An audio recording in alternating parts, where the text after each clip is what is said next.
Aku Sakinah, lepasan ijazah sarjana muda Bahasa Melayu Sastera. Tapi jujur aku cakap, sepanjang aku menyambung pengajian aku, banyak yang aku dah lupa sebab aku tak amalkan ilmu aku. Kini, aku sudah berumur 25 tahun dan aku bakal menempuh hari baru di tempat kerja aku, iaitu pusat tuisyen awam. Hari ini, aku ditugaskan untuk membuat surat jemputan. Tapi bos aku nak surat tu hari ni juga, walaupun baru bagi tugas untuk pagi tadi.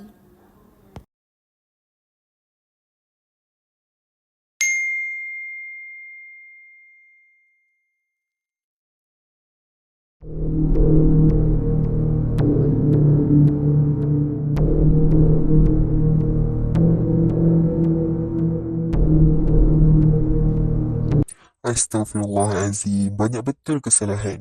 Dianjurkan ni kena rapat. Sebab kata terbitan. Seterusnya daripada dan dari, ni mesti banyak keliru. Jawatan kuasa merupakan kata majmuk mantap. Jadi, tidak boleh direnggangkan, perlu dirapatkan. Banyak ni nak kena betulkan ni.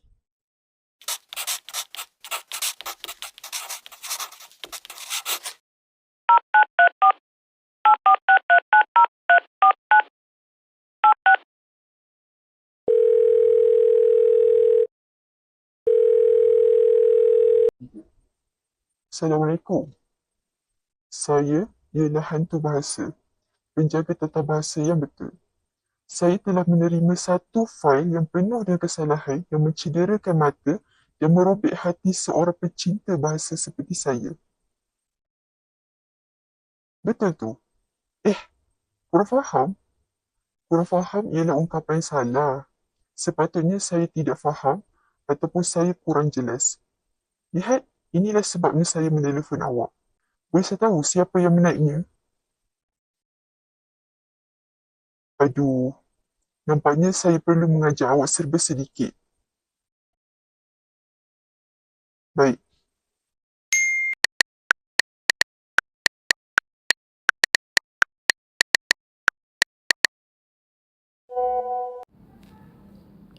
Bos dah minta ni, nasib baik dah siap.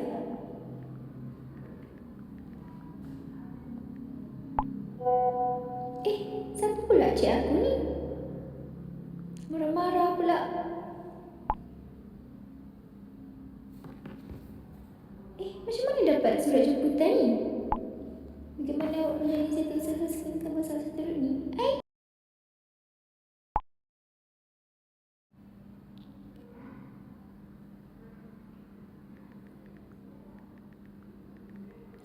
Nak betulkan kesilapan tata bahasa?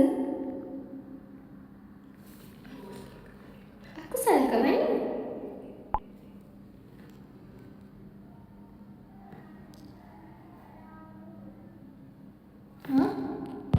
Nombor 1 di atas. Dalam penulisan bahasa Melayu, di sebagai kata sendi nama memang perlu dijarakkan dengan perkataan selepasnya. Contohnya, di atas, di dalam, di tepi. Ini kerana di dalam kes ini berfungsi sebagai kata sendi nama yang menunjukkan tempat atau arah. Tapi kalau itu sebahagian daripada kata kerja atau kata nama, barulah ia dirapatkan. Okey. Dalam bahasa Melayu, jawatan kuasa dikenali sebagai kata majmuk, iaitu perkataan yang terbentuk daripada dua atau lebih perkataan yang membawa satu makna baharu. Jadi, jawatan kuasa ni merupakan kata majmuk mantap lah sebab ditulis rapat kerana sudah diterima sebagai satu perkataan rasmi. Dalam kata majmuk mantap ni ada 15 perkataan, antaranya jawatan kuasa, warga negara dan juga bumi putera. Bagus-bagus. Seterusnya, ni dah pukul 12.30 ni. Apa pula ni?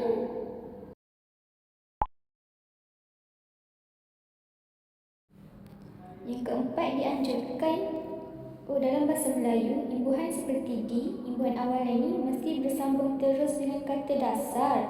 Contohnya, dianjurkan, bukan dianjurkan. Faham?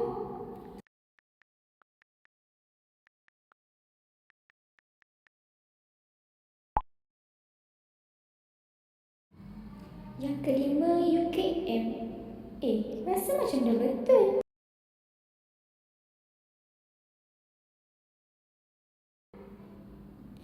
Sepatutnya UKM. Eja dia U, K dan juga M. Akronim ialah singkatan yang terbentuk daripada huruf pertama setiap perkataan dalam satu frasa atau nama. Dalam bahasa Melayu, akronim boleh dibagi kepada beberapa jenis. Akronim yang disebut sebagai perkataan, contohnya macam marah. Kalau akronim yang disebut huruf demi huruf macam U, K dan juga M. Faham?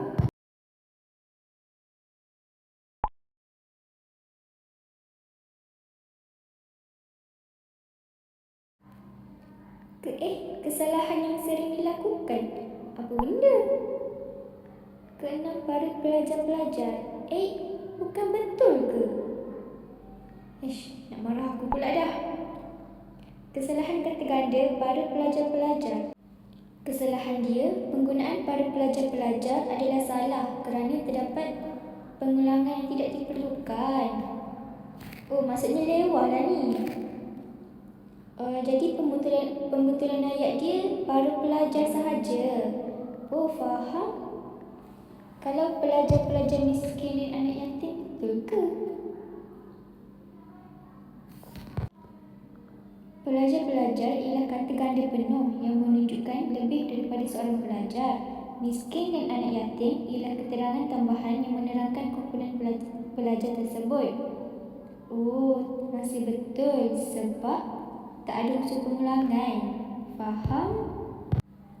Yang ketujuh, daripada seluruh negeri faham. Yang ni aku memang keliru. Dari ke daripada? Penjelasan dia, daripada digunakan untuk menunjukkan asal-usul seseorang atau sesuatu. Contoh, saya berasal daripada keluarga yang sederhana. Faham? Dari pula digunakan untuk menunjukkan arah, tempat atau masa.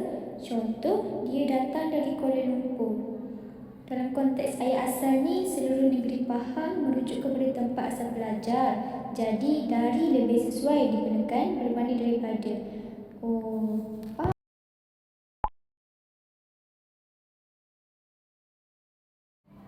Yang ke-8, dari golongan tersebut. Samalah macam tadi. Golongan ni bukan arah, tempat atau masa. Sebab tu kena guna daripada. Faham? 2 kesalahan dalam satu frasa. Banyak ni. Yang ke-9, bekerja. Bekerja. Macam betul je bunyi dia. Kenapa bekerja dan bukan bekerja? Kata dasar bagi bekerja ialah kerja. Contoh yang sama, belajar dari ajar, bukan berajar. Jadi bentuk baku yang betul ialah bekerja, bukan bekerja. Tapi aku tak faham lagi lah. Macam mana nak kenal pasti bekerja atau bekerja tu?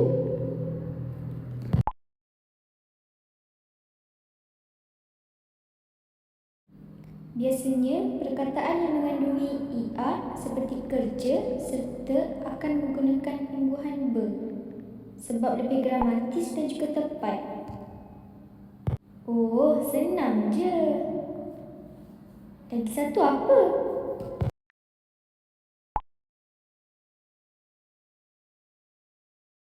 Yang ke-10, bekerja di sektor. Bukan betul ke?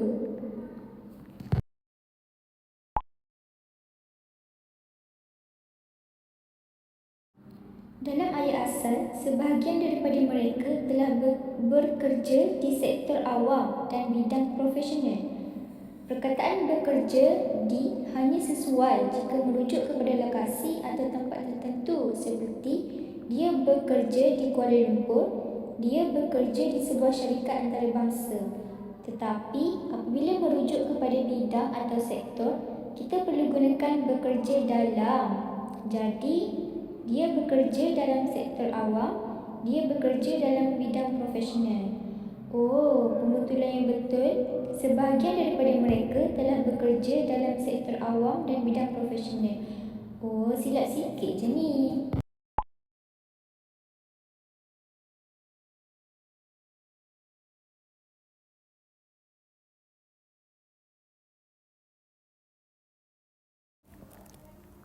Ha?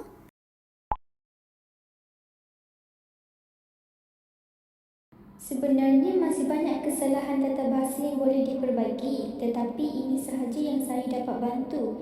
Jika ingin belajar lebih lanjut, boleh langgan kelas tata bahasa dengan hantu bahasa. Siapa Saya, kau dah siap ke kerja tadi? Dah, baru je siap. Kau tahu tak, masa aku tengah buat kerja tadi, ada orang mesej aku, dibetulkan kesalahan tata bahasa aku. Siapa? Katanya, hantu bahasa. Oh, hantu bahasa. Hai semua, terima kasih kerana sudi menonton video yang telah kami tayangkan tadi. Semua faham tak apa yang telah kami sampaikan dalam video tadi? Saya harap semua faham sebab saya akan menerangkan lagi secara terperinci apa yang telah kami bincangkan dalam video sebentar tadi.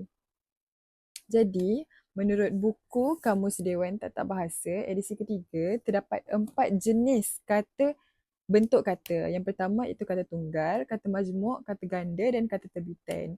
Jadi kebanyakan pengguna bahasa Melayu ni banyak melakukan kesalahan dalam menggunakan kata-kata tersebut. Jadi saya akan meneruskan lagi pembentangan ini dengan menerangkan dengan lebih terperinci dan lebih ringkas tentang kesalahan-kesalahan yang telah kami rungkai dalam video sebentar tadi. Jadi alhamdulillah kami telah berjaya mendapatkan satu surat formal yang mengandungi banyak kesalahan tata bahasa. Ada 10 kesalahan tata bahasa yang dapat kami kenal pasti dalam surat jemputan ini. Jadi kesalahan yang pertama yang telah kami temui iaitu di atas. Di atas tidak boleh ditulis secara rapat kerana ia bukan kata terbitan tapi ia merupakan kata sendinama. Kata sendinama perlu ditulis jarak dengan kata seterusnya. Contohnya di atas, di bawah, di situ, di sini. Itu kesalahan perkataan jawatan kuasa. Jadi jawatan kuasa ni merupakan salah satu kata majmuk mantap yang telah diterima oleh Dewan Bahasa dan Pustaka. Jadi kata majmuk mantap ni ataupun kita panggil sebagai kata majmuk bentuk kecualian. Jadi bilangan kata majmuk bentuk kecualian ni ada sedikit sahaja dan penggunaannya sudah dikira sebagai kata yang mantap dan utuh. Dan terdapat 15 kata majmuk mantap, iaitu yang pertama, antarabangsa, beritahu, bumi putra, jawatan kuasa, kaki tangan, kerjasama, olahraga, matahari, setiausaha, sukarela, suruhanjaya, tanda tangan, tanggungjawab, warga negara dan pesuruhjaya. Jadi, kata-kata yang telah saya sebut sebentar tadi merupakan kata majmuk mantap di mana kata-kata tersebut perlu dirapatkan dan dicantumkan menjadi satu perkataan sahaja. Seterusnya itu kesalahan perkataan dianjurkan. Jadi dianjurkan ni tidak merujuk kepada kata sendi. Seperti yang kita bincangkan sebentar tadi, di atas perlu dijarakkan kerana di itu merupakan kata sendi. Tapi dianjurkan ni merujuk kepada kata terbitan ataupun kita panggil morfem terikat. Jadi kata terbitan ni perlu dicantumkan dengan mana-mana perkataan yang selepasnya sama ada kata kerja ataupun kata nama. Seterusnya itu kata tunggal yang saya nak bincangkan iaitu Universiti Kebangsaan Malaysia, di mana Universiti Kebangsaan Malaysia ni apabila kita singkapkan menjadi akronim, ia akan disebut sebagai UKM, bukan UKEM. Jadi itu adalah kesalahan yang sangat ketara, mungkin tersalah ketik ketika membuat surat jemputan tersebut. Seterusnya itu kesalahan yang sering dilakukan oleh kita semua iaitu para pelajar-pelajar. Jadi kesalahan ini dikira sebagai kesalahan yang lewah kerana ia merupakan kata ganda yang berlebih-lebihan. Jadi para pelajar sudah menunjukkan bilangan yang banyak dan pelajar-pelajar juga merujuk kepada bilangan pelajar yang banyak. Jadi kalau kita nak tulis perkataan para pelajar kita kena pilih antara para pelajar ataupun pelajar-pelajar kerana kedua-dua perkataan ini telah menunjukkan kata yang mempunyai bilangan yang banyak. Baik, kesalahan seterusnya iaitu daripada seluruh negeri Pahang. Jadi, saya tahu yang ramai di antara kita sangat keliru dengan penggunaan dari dan daripada. Jadi, perkataan dari ini merujuk kepada ada 3. Senang ingat A, T dan M. Arah, tempat dan masa. Kalau daripada ni biasanya dia merujuk kepada golongan ataupun orang. Jadinya bila dia cakap dalam ayat ni daripada seluruh negeri Pahang tu merujuk kepada tempat. Jadi kita tak boleh guna perkataan daripada seluruh negeri Pahang. Jadi kita perlu guna dari kerana dari tu untuk A, T dan M. Arah, tempat dan masa. Seterusnya itu kesalahan yang lebih kurang sama iaitu dalam ayat dari golongan tersebut. Jadi golongan tu merujuk kepada kata nama. Jadi bila kita kata-kata nama, maka kita perlu menggunakan daripada untuk menunjukkan golongan tersebut. Kerana dari hanya untuk arah, tempat dan masa. Dan dua kesalahan terakhir itu dua kesalahan dalam satu frasa. Jadi yang pertama itu berkerja. Jadi perkataan bekerja ni adalah salah kerana penggunaan imbuhan yang salah. Sepatutnya kita guna imbuhan BE, bekerja dan bukan berkerja. Sebenarnya ada kekeliruan tapi senang nak ingat iaitu bila kita kata perkataan tu ada huruf ER dalam perkataan tu, contohnya kerja ataupun serta. Jadinya kita tak boleh guna imbuhan ber.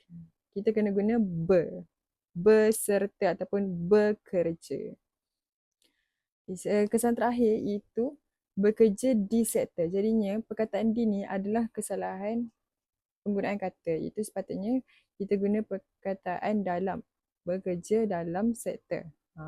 Kerana bila kita kata di, ia lebih sesuai digunakan untuk tempat. Contohnya, saya bekerja di Kuala Lumpur ataupun saya bekerja di syarikat di tepi jalan. Contoh macam tu. Jadi itu sahaja daripada saya, penerangan ringkas. Jadi saya harap kawan-kawan faham dengan apa yang kami telah sampaikan. Dan saya harap semoga penyampaian ini bermanfaat untuk kita saling memperbetulkan lagi penggunaan tata bahasa kita dalam kehidupan sehari-hari. Okeylah. Baiklah, terima kasih.